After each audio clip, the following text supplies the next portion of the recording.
नहीं बेटा, तुम एक बार खुद जाकर देख आओ। सास की आज्ञा मिलने भर की देर थी। सिमरन अपने पति साथ मायके आती है, परंतु इस बार घर के अंदर कदम रखते ही उसे सब कुछ बदला सा महसूस होता है। पहले जहां उसे देखते ही माँ पिताजी के चेहरे खुशी से खिल उठते थे, इस बार उन पर परेशानी की झलक साफ दिखाई दे रही थी। आगे भाभी उसे देखते ही दौड़ी चली आती और प्यार से गले लगा लेती थी, पर इस बार दूर से ही एक हल्की सी मुस्कान दे डाली। भैया भी ज्यादा खुश नहीं थे। सिमरन ने जैसे तैसे एक रात बिताई, परंतु अगले दिन जैसे ही उसके पति उसे मायके छोड़ वापस गए तो उसने अपनी माँ से बात की तो उन्होंने बताया इस बार बीमारी के चक्कर में भैया का काम बिल्कुल बंद हो गया है, ऊपर से और भी बहुत कुछ हो चला है। बस इसी वजह से तेरे भैया को तेरे घर भी ना भेज सकी। सिमरन बोली, कोई बात नहीं है माँ, ये मुश्किल दिन भी जल्दी निकल जाएगा, आप चिंता ना करो। शाम को भैया भाभी आपस में बात कर रहे थे जो सिमरन ने सुन ली। भैया बोले, पहले ही घर चलना इतना मुश्किल हो रहा था, ऊपर से बेटे की कॉलेज की फीस परसों राखी है, सिमरन को भी कुछ देना पड़ेगा। आगे से भाभी बोली, कोई बात नहीं, आप चिंता ना करो, यह मेरी चूड़ियां बहुत पुरानी हो गई है, इन्हें बेचकर जो पैसे आएंगे उसे सिमरन दीदी को त्योहार भी दे देंगे और कॉलेज की फीस भी भर देंगे। सिमरन को यह सब सुनकर बहुत बुरा लगा।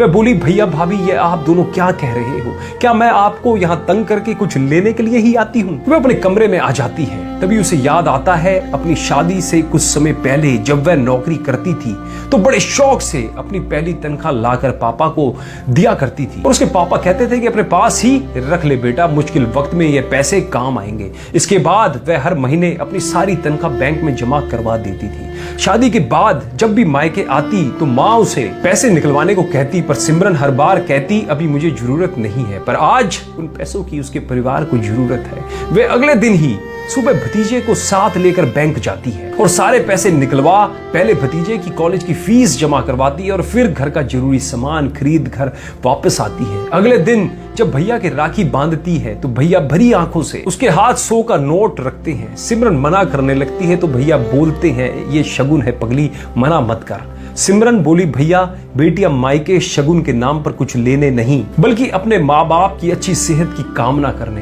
भैया भाभी को माँ बाप की सेवा करते देख ढेरों दुआएं देने, बड़े होते भतीजे भतीजियों की नजर उतारने आती है। जितनी बार मायके की दहलीज पार करती है ईश्वर से उस दहलीज की सलामती की दुआ मांगती है। जब मुझे देख माँ पापा के चेहरे पर रौनक आ जाती है, भाभी दौड़कर गले लगाती है, आप लाड़ लड़ाते हो, मुझे मेरा शगुन मिल जाता है। अगले दिन सिमरन मायके से विदा लेकर ससुराल जाने के लिए जैसे ही दहलीज पार करती है तो भैया का फोन बजता है। उन्हें अपने व्यापार के लिए बहुत बड़ा ऑर्डर मिलता है और वो सोचते हैं सचमुच बहनें कुछ लेने नहीं बल्कि बहुत कुछ देने आती है मायके, और उनकी आंखों से खुशी के आंसू बहने लगते हैं। सचमुच बहन बेटियां मायके कुछ लेने नहीं बल्कि अपनी बेशकीमती दुआएं देने आती है। जब वे घर की दहलीज पार कर अंदर आती है तो बरकत भी अपने आप चली आती है। हर बहन बेटी के दिल की तमन्ना होती है कि उनका मायका हमेशा खुशहाल रहे और तरक्की करे।